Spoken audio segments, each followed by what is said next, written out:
이에 제자들에게 오사 이제는 자고 쉬라. 보라, 때가 가까이 왔으니 인자가 죄인의 손에 팔리느니라. 일어나라, 함께 가자. 보라, 나를 파는 자가 가까이 왔느니라. 말씀하실 때 12 중에 하나인 유다가 왔는데 대제사장들과 백성의 장로들에게서 파송된 큰 무리가 칼과 몽치를 가지고 그와 함께 하였더라. 예수를 파는 자가 그들에게 군호를 짜 이르되 내가 입맞추는 자가 그이니 그를 잡으라. 곧 예수께 나와 납비여, 안녕하시옵니까? 하고 입을 맞추니 친구여, 내가 무엇을 하려고 왔는지 행하라. 이에 그들이 나와 예수께 손을 대어 잡는지라. 예수와 함께 있던 자 중에 하나가 손을 펴 칼을 빼어 대제사장의 종을 쳐 그 귀를 떨어뜨리니 예수께서 이르시되 내 칼을 도로 칼집에 꽂으라. 칼을 가지는 자는 다 칼로 망하느니라. 너는 내가 내 아버지께 구하여 지금 12군단 더 되는 천사를 보내시게 할 수 없는 줄로 아느냐? 내가 만일 그렇게 하면 이런 일이 있으리라 한 성경이 어떻게 이루어지겠느냐? 그때 예수께서 무리에게 말씀하시되 너희가 강도를 잡는 것 같이 칼과 몽치를 가지고 나를 잡으러 나왔느냐? 내가 날마다 성전에 앉아 가르쳤으되 너희가 나를 잡지 아니하였도다. 그러나 이렇게 된 것은 다 선지자들의 글을 이루려 함이니라. 이에 제자들이 다 예수를 버리고 도망하니라. 할렐루야! 주일 예배에 나오신 여러분들을 환영합니다. 여러분, 십자가의 계절이 돌아왔습니다. 여러분, 십자가의 그 이루심이 우리에게 어떤 은혜로 다가오는지 저와 여러분이 너무나도 잘 알고 있지만 사실 우리가 아는 것보다도 십자가의 은혜는 훨씬 더 큽니다, 여러분. 여러분이 느끼셨던 것보다도 훨씬 더 크고요. 알고 계신 것보다도 훨씬 더 크고 위대합니다. 오늘 예수님께서 걸어가신 그 십자가 길에 대해서 이 시간 함께 나누기를 바랍니다. 여러분, 예수님이 십자가 지시는 길을 가셨는데 여러분, 그 예수님의 십자가 지심은 타의에 의해서 가신 것입니까? 아니면 스스로 자의에 의해서 가신 것입니까? 여러분, 예수님께서 스스로 선택하셔서 그 길을 가셨다라는 거예요. 뜻이 하늘에서 이룬 것처럼 땅에서 이뤄지게 하시려고, 땅에서 이루시려고 그 십자가의 길을 가셨다라는 거예요. 그래서 예수님께서 가셨던 그 십자가의 길은요, 철저하게 예언되어져 있던, 또 기록되어져 있던 말씀대로 걸어가셨던 길이시다라는 거예요. 그래서 오늘 말씀은 예수님께서 체포당하시는 장면이에요. 그런데 방금 앞서서 이야기한 것처럼 예수님께서 스스로 십자가를 선택하셨기 때문에 체포를 당하신 것이 아니라 체포를 당해주신 것이다라는 거예요. 그래서 오늘 말씀을 따라가면서 예수님이 가신 십자가의 길이 어떠한 길인지 함께 나눠보기를 바랍니다. 45절 보니까요. 이에 제자들에게 오사 이르시되 이제는 자고 쉬라. 보라, 때가 가까이 왔으니 인자가 죄인의 손에 팔리느니라. 일어나라, 함께 가자. 보라, 나를 파는 자가 가까이 왔느니라. 모든 것을 알고 계시는 예수님, 여러분, 모든 것을 알고 있었다면 체포당하는 것을 피할 수 있었을까요? 없었을까요? 모든 것을 다 알고 있다면 여러분, 체포당하지 않습니다. 자기의 살 길까지 다 아니까요. 하지만 모든 것을 다 아시는 예수님께서 죄인들에게 자신이 팔려올 것도, 또 자신의 팔자가 가까이 온 것도 다 아셨지만 예수님께서 피하지 아니하시고 도망치지 아니하시고 그 자리를 지키셨다라는 거예요. 그래서 나를 팔자가 가까이 왔다라고 했는데 여러분, 누가 왔습니까? 다른 사람도 아니고 3년 동안이나 동고동락했던 제자, 그 가운데 하나인 유다, 가룟 유다가 온 거예요. 제자인 유다가 예수님을 배신한 거예요. 여러분, 얼마나 작정을 하고 예수님을 팔아먹었던지, 자기 혼자 온 것이 아니라 대제사장들과 백성의 장로들에게 파송된 큰 무리를 이끌고 예수님을 잡으러 왔다라는 거예요. 이들은 누구냐면요. 성전 경비병들이에요. 성전을 지키는 군인들을 데리고서 예수님을 잡으러 왔다라는 거예요. 저항하지 않는 한 마리 어린 양과도 같은 그 예수님 한 분을 잡으려고 군대를 이끌고 큰 무리를 이끌고 왔다라는 것이죠. 그 군대의 손에는, 큰 무리들 손에는 무엇이 들려 있습니까? 말씀해 보니까요, 칼과 몽치를 들고 왔다라는 거예요. 그 말은 무장하고 왔다라는 거예요. 완전 무장을 하고 예수님을 잡으러 왔다라는 거예요. 말씀하실 때 12 중에 하나인 유다가 왔는데 대제사장들과 백성의 장로들에게서 파송된 큰 무리가 칼과 몽치를 가지고 그와 함께 하였더라. 여러분, 유다는 그런 사람이에요.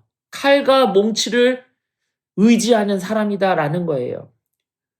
세상 또한 그렇습니다. 세상 또한 힘을 의지하며 살아라라고 말하고 있다라는 거예요. 뭐든지 힘으로 눌러버려라. 그것이 세상 논리다라는 것이죠. 여러분, 유다의 출신 성분이 원래 이렇습니다. 유다는요, 열심당원이에요. 질럿, 열심당원 출신이에요. 여러분, 열심당원이 뭐냐면요, 로마로부터 독립을 하기 위하여서 과격하게 테러도 하고 주요 인물을 죽여서라도 이 독립을 이루자는 그러한 사람들이 바로 열심당원이에요. 칼과 몽치를 써서라도 로마로부터 독립해야 된다. 이들이 바로 열심당원이다라는 거예요. 그 유다가 바로 이 열심당원 출신이에요. 여러분, 3년 동안 예수님과 함께 하면서 예수님의 가르침을 몸소 배우며 힘으로 칼로 해결하려는 그 세상 논리를 버리고 이제는 예수님께서 택하신 십자가의 방법을 택해야 했지만 3년이 흐른 뒤에도 유다는요, 여전히 칼과 몽치, 힘으로 눌러버리는 세상 논리, 그러한 것들을 놓지 못하고 꼭 붙들고 살아갔다라는 것이죠. 어쩌면 유다가 예수님을 따랐던 그 마음 한켠에도 이러한 방법을 가지고 따랐는지도 모르겠어요. 예수님이 칼과 몽치를 들고 군대를 일으켜서 로마를 무찔러서 하나님 나라를 이루시는 그러한 것들을 꿈꾸며 예수님을 따랐는지도 모르겠어요. 그런데 예수님께서 자꾸 뭐라고 얘기하십니까? 나는 죽을 거야. 칼과 몽치가 아닌 십자가 사랑으로 그 방법을 대신할 거야. 나는 그래서 죽어야만 돼. 라고 자꾸 얘기하시니까 유다가 내 방법과는 틀리기 때문에, 내가 생각했던 방법과는 다르기 때문에 예수님을 팔아버렸다라는 것이죠. 여러분, 우리는 어떻습니까? 유다를 보면서 누가 떠오릅니까? 여러분, 내 모습이 떠오르지 않으세요? 우리의 모습이 떠오르지 않으세요? 우리는요, 끊임없이 예수님 닮기를 바라지만 우리는 언제나 예수님 쪽보다는 가룟 유다 쪽에 가까운 사람들이다라는 것이죠. 예수님을 따르다가도 예수님의 방법이, 하나님의 그 말씀의 방법이 나와 다르면 예수님을 버려버리고 내 방법을 따르는, 내 방법을 선택하는, 내 생각을 선택하는 유다처럼 예수님을 팔아버리고 버려버리는 그러한 자들과 여러분, 우리가 다를 바 없다라는 거예요. 검과 이 칼과 몽치를 들고 가증스럽게 예수님 앞에 나와서 예수님 랍비여 하면서 입을 맞추는 그 모습이 우리의 모습 아니냐라는 것이죠. 그래서 가룟 유다가 예수님 뺨에 입을 맞추면서 랍비여 친한 척을 합니다. 이건 사인한 거예요. 내가 입을 맞추는 사람이 예수님이야. 그 사람을 잡어. 이렇게 사인을 하고서 가룟 유다가 그렇게 했다라는 것이죠. 그때 50절에 예수님께서 이렇게 얘기합니다.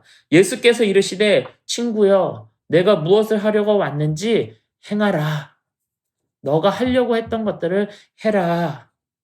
여러분, 이 모습이 체포당하시는 예수님의 모습인가요? 아니면 체포당해주시는 예수님의 모습인가요? 또 이렇게 예수님을 잡으러 온 유다와 성전 경비병들을 보고 또 예수님의 한 제자, 오늘 말씀에는 이름이 기록되어 있지 않지만 요한복음 보니까 베드로라고 기록되어져 있어요. 예수님의 제자 베드로가 어떻게 합니까? 51절이에요. 예수와 함께 있던 자 중에 하나가 베드로예요. 이 사람은 손을 펴 칼을 빼어 대제사장의 종을 쳐 그 귀를 떨어뜨리니 칼과 몽치를 들고 온 그들에게 베드로는 무엇으로 맞습니까?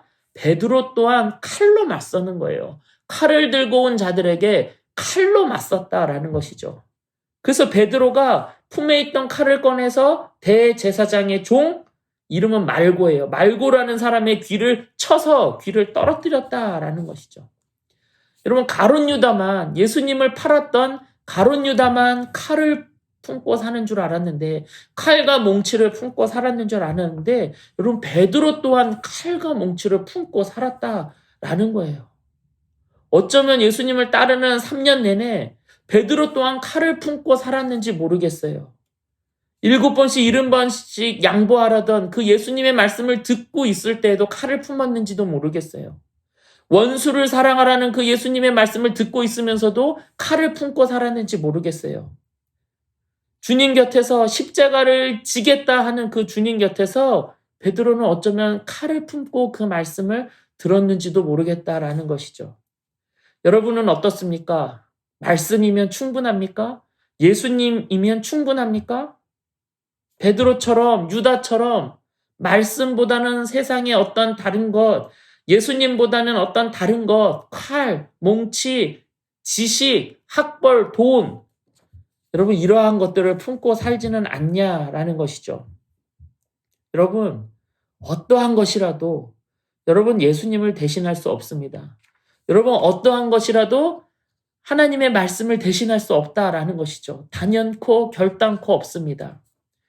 예수님이 아닌, 말씀이 아닌 것을, 다른 것을 품고 살아가는 자들을 향해서 주님께서 이렇게 말씀하세요. 52절에 보니까요. 이에 예수께서 이르시되 내 칼을 도로 칼집에 꽂으라. 칼을 가지는 자는 다 칼로 망하느니라. 칼을 품고 사는 자는 칼로 망할 거야 라고 말씀하고 계세요. 자기 지식을 품고 사는 사람은 자기 꾀에 망할 거예요. 돈을 품고 사는 사람은 그 돈 때문에 망할 거예요. 여러분, 만약에 칼이 정답이었다면, 힘으로 누르는 게 정답이었다면, 여러분, 예수님도 그렇게 하셨을 거예요. 힘이 없어서 십자가의 방법을 택하신 게 아니에요. 우리 55절에 볼까요? 너는 내가 내 아버지께 구하여 지금 12군단 더 되는 천사를 보내시게 할 수 없는 줄로 아느냐? 예수님께서 뭐라고 얘기하세요? 12군단 되는 천사를 동원할 수 있는 힘과 능력이 예수님께 있다라는 거예요. 그래서 이 12군단을 다 동원해서 내가 싹 쓸어버릴 수도 있어. 하지만 그 방법, 이 힘이 없어서 십자가를 선택한 것이 아니라 십자가만이 유일한 방법이기 때문에 십자가를 선택한 거야 라고 말씀하고 계신 거예요. 예수님이 택한 방법은 그 칼과 몽치가 아니라는 거예요. 여러분, 한 군단이 한 5천 명 정도 된다고 해요. 12군단이면 6만 명이에요. 6만 명을 풀어서 그 예루살렘 제사장들의 성전 경비병들, 여러분 이거는 뭐 게임도 안 돼요. 그리고 천사들이에요, 이들은. 그런데 그렇게 하지 않으셨어요. 그 방법, 힘으로 눌러버리는, 칼로 휩쓸어버리는 방법을 예수님께서 사용하시지 않으셨다라는 거예요. 왜 그렇습니까? 54절에 보니까요. 내가 만일 그렇게 하면 이런 일이 있으리라 한 성경이 어떻게 이루어지겠느냐 하시더라. 그것은 말씀에 기록된 방법이 아니라는 거예요. 하늘의 방법이 아니라는 거예요. 세상의 방법, 칼의 방법으로 하시겠다 하는 것이 아니라 나는 말씀에 기록된 대로 십자가의 방법으로 하시겠다 하셨다라는 것이죠. 예수님의 관심사는요, 기록된 하나님의 말씀이 이루어지는 거예요. 힘으로 하면 해결될 것 같지만 여러분, 힘으로 해결하면요, 또 다른 힘을 불러올 거예요. 복수가 복수를 낳는 것처럼 힘으로 해결하면 더 큰 힘을 끌고 올 거예요.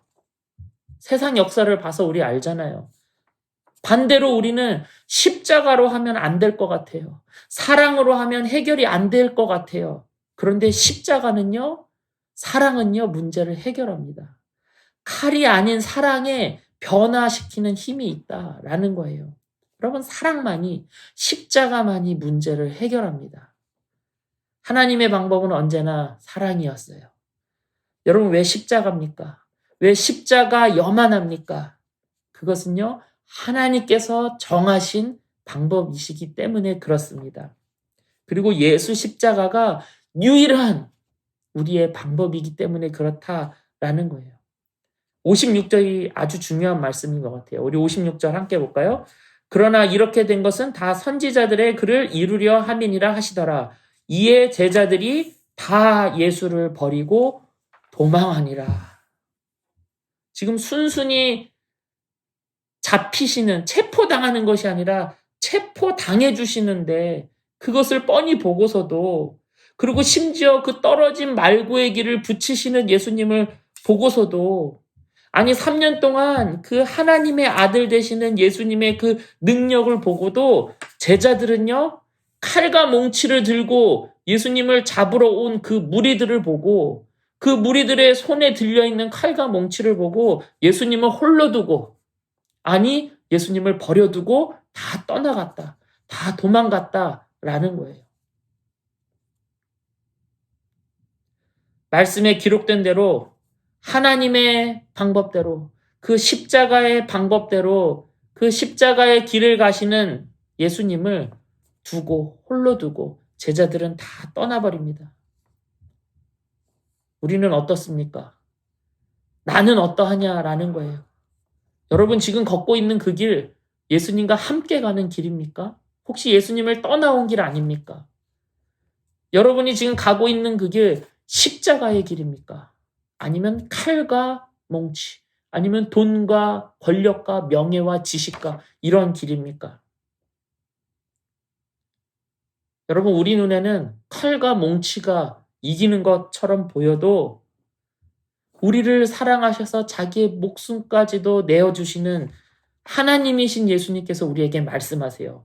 칼과 몽치가 진리가 아니라, 칼과 몽치가 길이 아니라, 칼과 몽치가 생명이 아니라 내가 곧 길이요 진리요 생명이다. 주님은 우리에게 말씀하고 계신 거예요.